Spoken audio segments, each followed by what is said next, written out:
ये तीन ही आजा नहीं कर रहे हैं। जब दो शरीर मिलते हैं,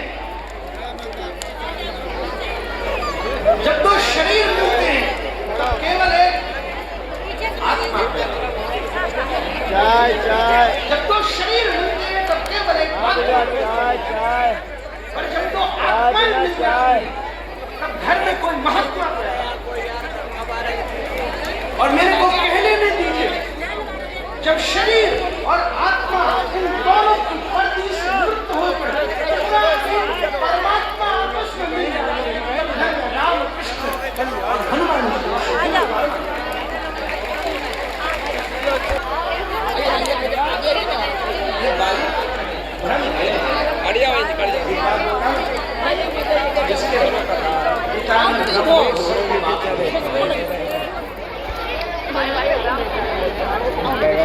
संसार में अगर तीन पिता का प्रश्न हो जाए तो भ्रम फैलेगा। में अगर प्रयास किया जाए तो तीन में से मेरे बाप के नाम पर इनके भीतर शिवत्व में सदरूप से लड़की चल मम्मी मेरे नौकरानी आनंद रूप कितना देना पानी देना मेरे को नहीं जा पाओगे। अब दे दीजिए ना, कोई दे देगा। सच्चिदानंद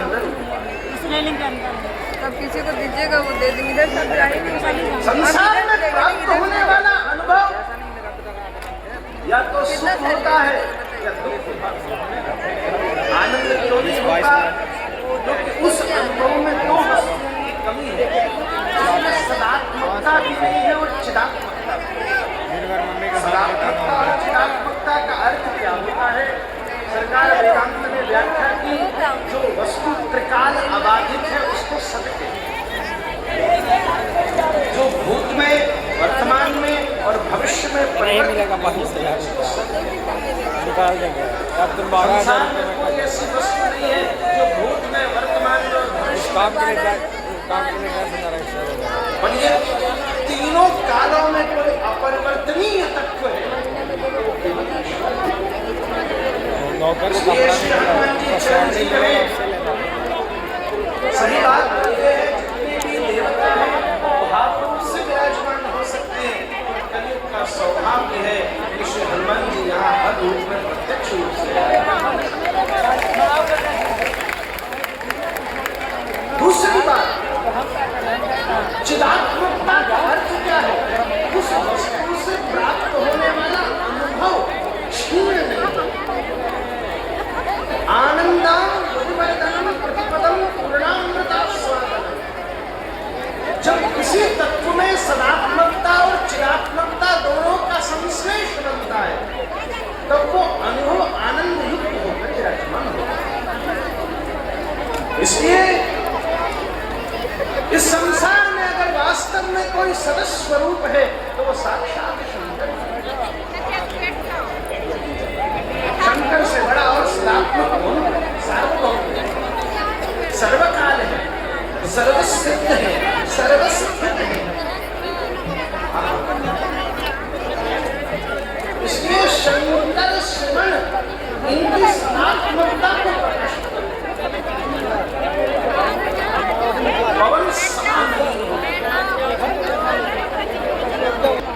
ये वायु का स्पर्श प्राप्त करके चिदात्मक संभव। फिर नाम, धाम, रूप, लीला और गुण और 5 करके प्रभु केसरी मंगल के रूप में श्री हनुमंत पूरा फेस पे है। देखना श्री हनुमान जी महाराज की। देखो बात तो हमारी थोड़ी कठिन हो सकती है, आप सबके लिए, पर जो आती है सुबह कहना जरूरी है। जिसकी जैसी ट्रेनिंग हो वैसे ही नाचेगा, जिसको जैसे गाना आता हो वो वैसे ही तो करेगा। और हमें ये बताए हम सब कुछ कर सके गुरु कृपा से, मेरा कोई बल नहीं है, हनुमान जी का बल है। और हमें ये पता है कि ये हमको यहाँ लाके पहुंचा।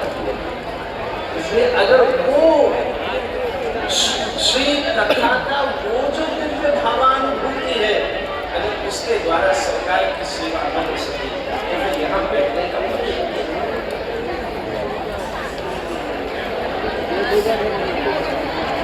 साक्षात इधर भी है उधर भी है। अंजन पुत्र पवन सुत टिक्का है सर या तिल है पता नहीं। हम सबके लिए राम दूत अतुल्य टिक्का है ठीक है। हमारी लक्षण ग्रंथों में दूत के अनेकों गुण लिखे, दूत के अनेकों गुण। आज वर्तमान परिप्रेक्ष्य में भी वास्तव में कहा जाए तो संवैधानिक रूप से भी दूत की परिभाषा बड़ी प्रवीण है। संपूर्ण विश्व के हर एक शहर में भारत का दूत आवास और संपूर्ण भारत का प्रतिनिधित्व करते हुए कहीं न कहीं कोई न कोई दूत बैठा है। एक प्रकार से संत भी भगवान के दूत ही, इनको भी तटस्था रूप में इसी रूप में विराजमान किया। कहीं न कहीं ज्ञान भी किसी न किसी को दूत बनाकर के सामने। दूत शब्द का अर्थ है बाहर से केवल जो दिख रहा है वो दूसरा व्यक्ति है, पर भीतर से वो जिसका दूत है वो ही बोल रहा है। बाहर से वस्तु दूसरी है, लिफाफा दूसरा है, परंतु भीतर जो बैठा है। जब हनुमान जी जाकर के बोले हैं तो रामदूत शब्द का अर्थ यही है कि बाह्य रूप से हनुमान जी बैठे हैं, परंतु भीतर से ज्ञान भी दूत बनकर के आता है। कहाँ जा रहा तू? साधु बैठा ध्यान कर रहा था, उसके ठीक सामने वाले मार्ग से एक गणिका अपना श्रृंगार करके जा रहा है। आज बड़े दिनों के बाद उस वो गणिका जिससे प्रेम करती थी, उसके प्रेमास्पद ने उसको बुलाया, इसलिए उसके हृदय में बड़ा उत्साह। सच करके जाती, फिर थोड़ी देर में लौट के आई तो ये तो डराना ही भूल गई। ये कुंडल और बदल लूं, फिर बदल के दोबारा गई। अरे ये हार फिर से बदल लूं, फिर बदल के दोबारा गई। अरे ये साड़ी अगर दूसरी वाली पहन लूं। 4-5 बार साधु के सामने से गुजरी तो थोड़ी देर में फिर साधु ने झेप करके कहा, अरे कम से कम थोड़ी को शर्म कर, मैं तेरे सामने बैठकर ध्यान कर रहा हूं और तू बार बार मेरे सामने से जा रही है, रास्ता बदल कर चली जा। गणिका ने मुस्कुराते हुए कहा, मुझे क्षमा कीजिएगा, पर मैं अपने यार में इतनी मगन थी कि मुझे सामने बैठा साधु दिखा नहीं। क्या आप इतने मगन न हो सके अपने यार में कि आपको मैं? साधु ने उसी समय हाथ जोड़कर प्रणाम किया।